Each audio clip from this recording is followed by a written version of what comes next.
I'm about to have a lot more balls than I do right now. What's up, YouTube? So, yeah, we're about to have a lot more balls. Ball python babies are about to hatch like crazy. We're about to have babies getting dropped, so eggs being laid. It's going to be unreal. So I don't know if you can see behind me. I know this. We're just getting right into the nitty gritty, but if you can see behind me, there's going to be a lot of May clutches.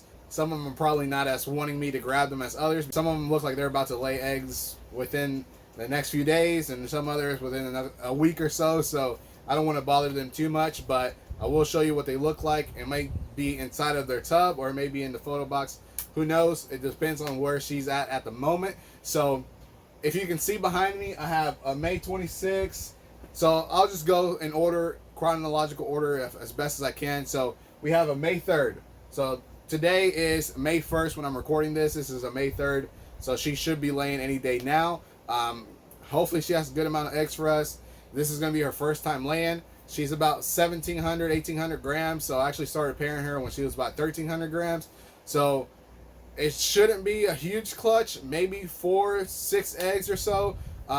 So we'll see. Maybe she surprises us with 8 and they're smaller, or maybe she'll surprise us with 3 and they're bigger. Who knows what happens? But that's just how that's how she progressed in weight. So next we have a May 17th. So I know that's 2 weeks practically away from each other, but then it starts picking up as far as how many pre-lay sheds or post-ovulation sheds were done.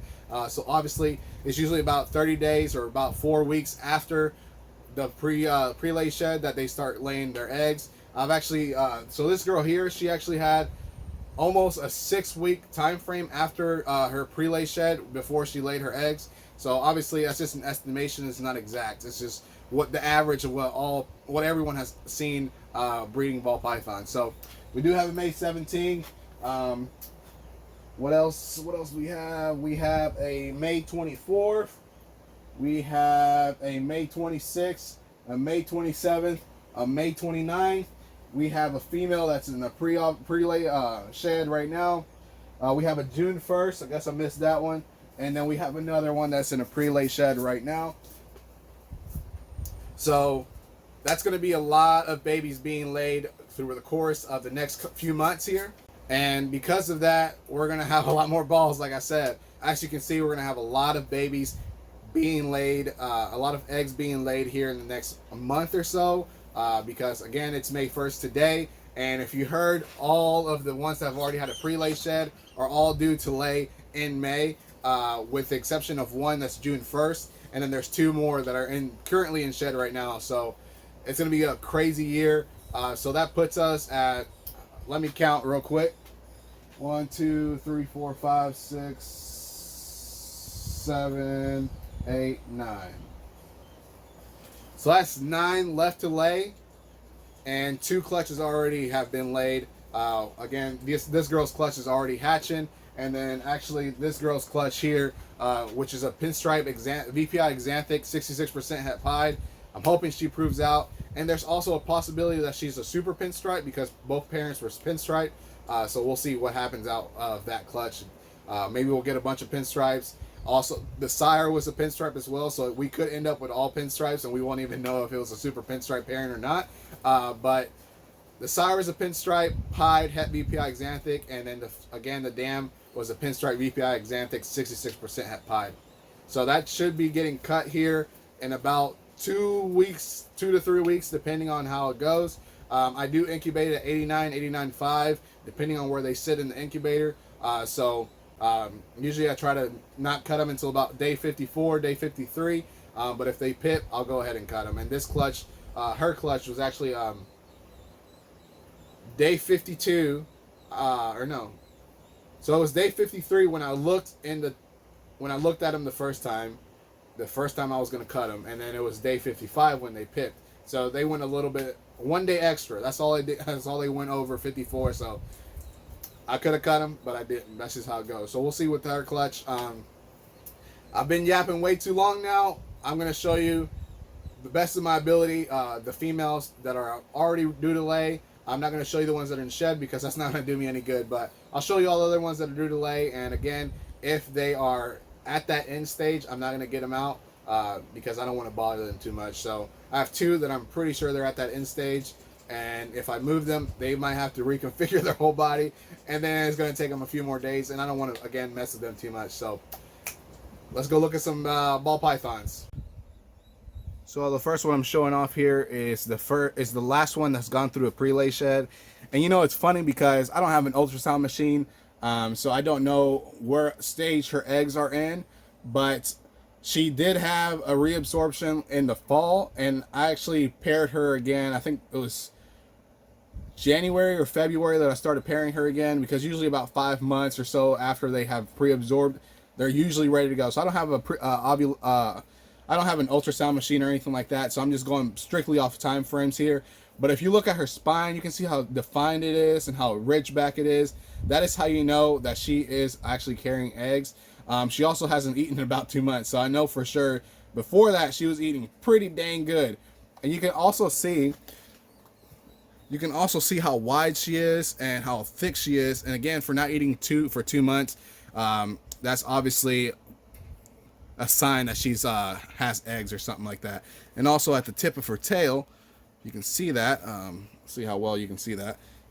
It actually is. Oh, come on, you're making this more difficult. So at the tip of her tail, it's starting to look like it's narrowing at the tip of her tail and getting wider before the vent. So that's usually another sign that they are carrying eggs and have ovulated and are ready to lay. So the base of the tail is going to be thicker than the tip of their tail. It's almost going to, I'll show you another one that's real close, and it can, almost looks like it's sucking itself in. But this is a super inchy, and I paired her to a banana inchy calico. And the whole reason I paired her to this banana inchy calico is because the banana inchy calico, when I got him, it wasn't inchy, right? And a lot of the offspring that he's had with different females, they have looked inchy, but I've always just labeled them as possible inchy.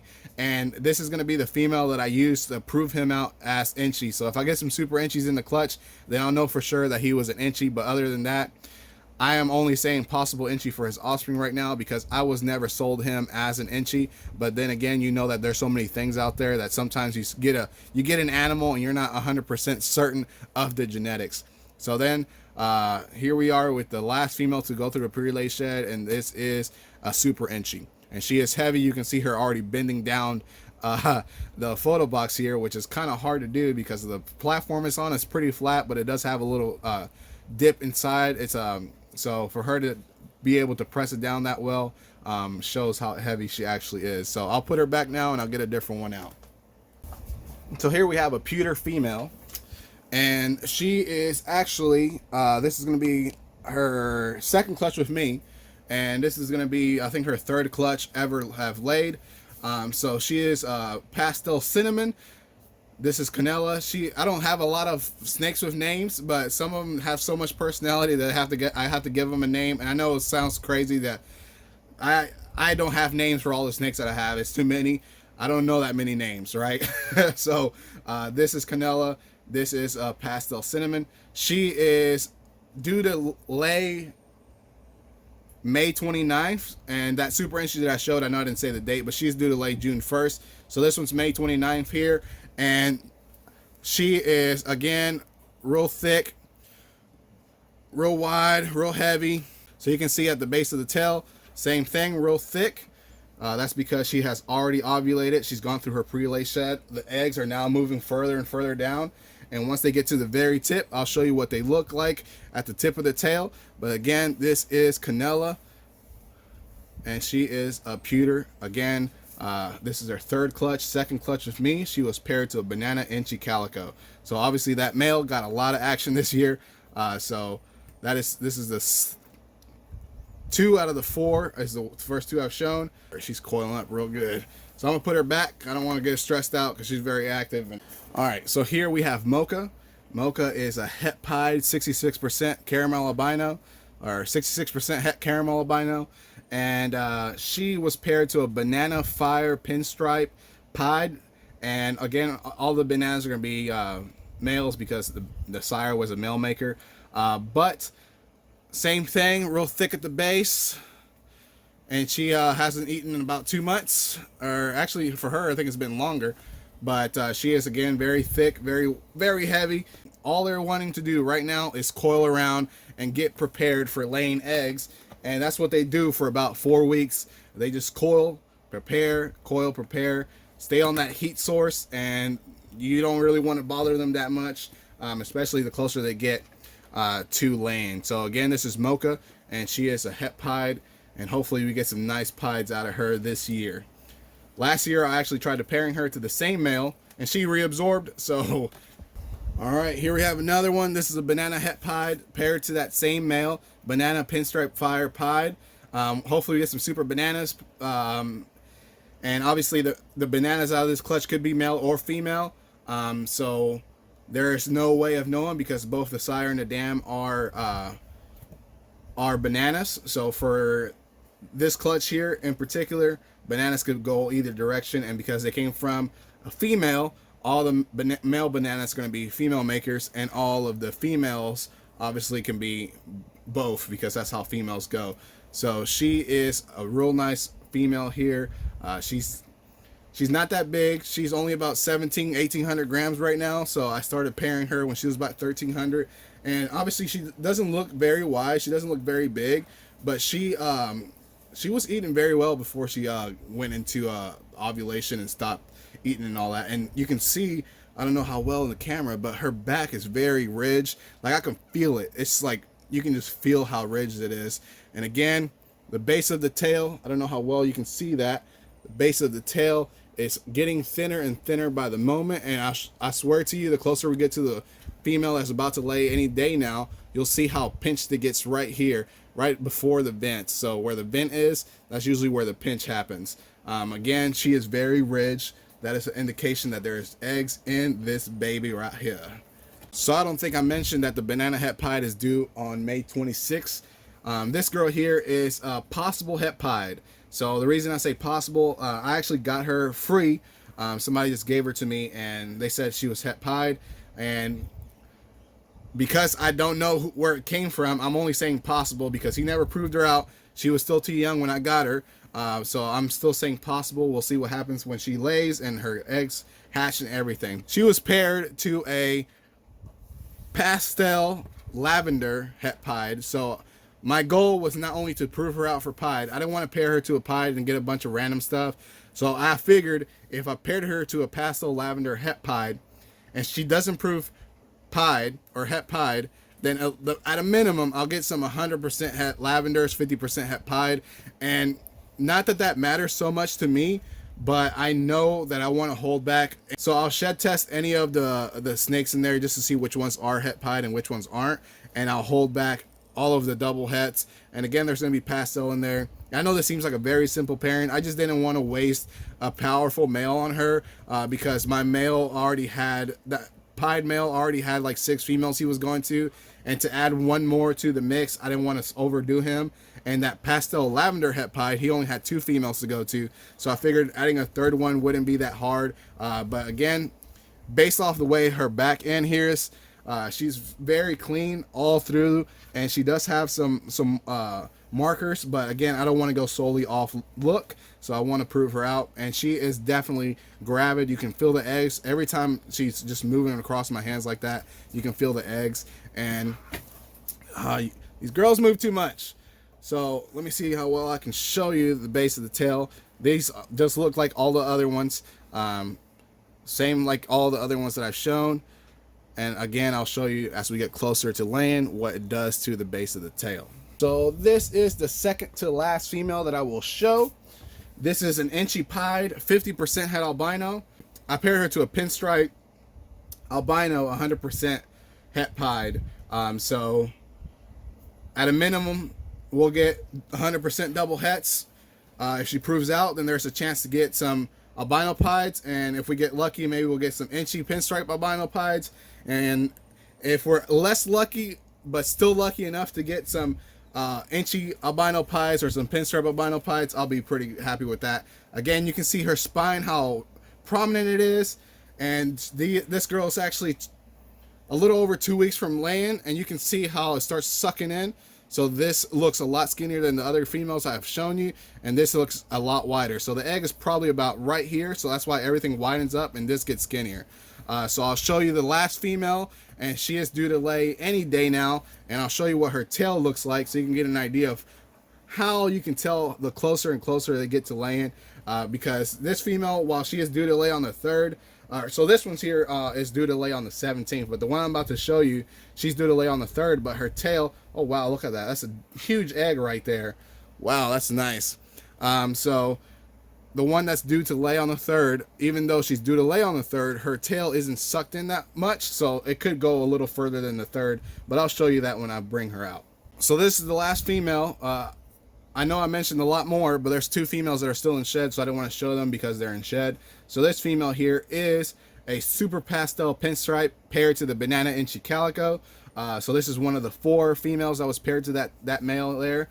Again, you can see the spine, how prominent it is. So this is that ridgeback look that they tell you ball pythons get once they have become gravid. So after ovulation, they are definitely gravid, and then it takes about a month for them to it takes about a month or so, 2 to 4 weeks or so for them to have the pre-lay shed, and then after that it takes about 4 weeks for them to lay eggs. So I know it sounds like a long time frame, and it is, but it's a lot of paying attention to your snake and figuring out where your snake is in the process. So again, this girl is due to lay on the 3rd, and today is the 1st, so it's 2 days away.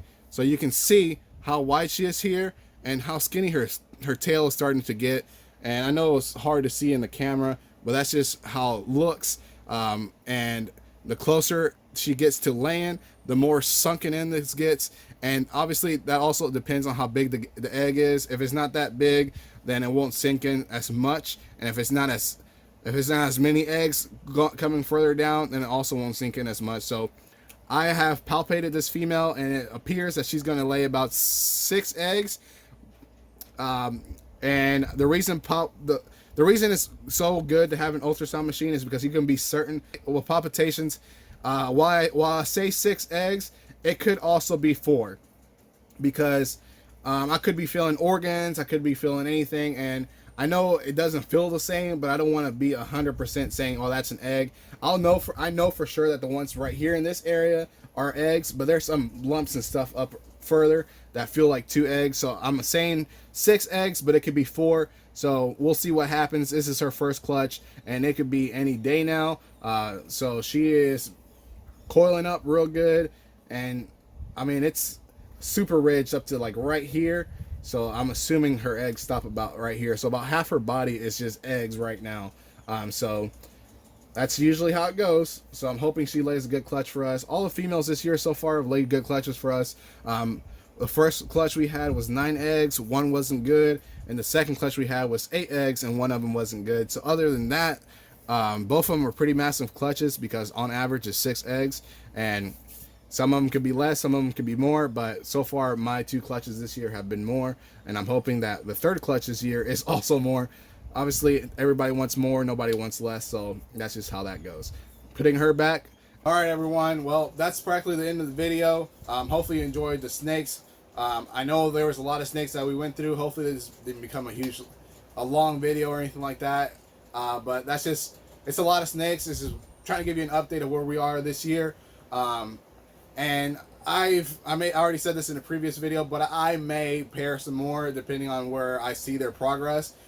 Because obviously if the female's not ready, I'm not going to try pairing. So we'll go from there. We'll go from where the female feels like she needs to go and prepare our follicles and all of that. If she stops eating, all of this information is what I take into consideration before I start pairing my snakes. But as always, if you made it this far into the video, I appreciate it. Don't forget to like, share, and subscribe, and hit that notification bell so you don't miss anything that I put out in the future.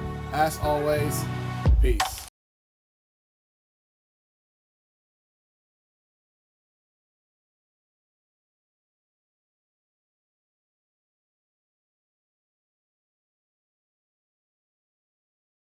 You can.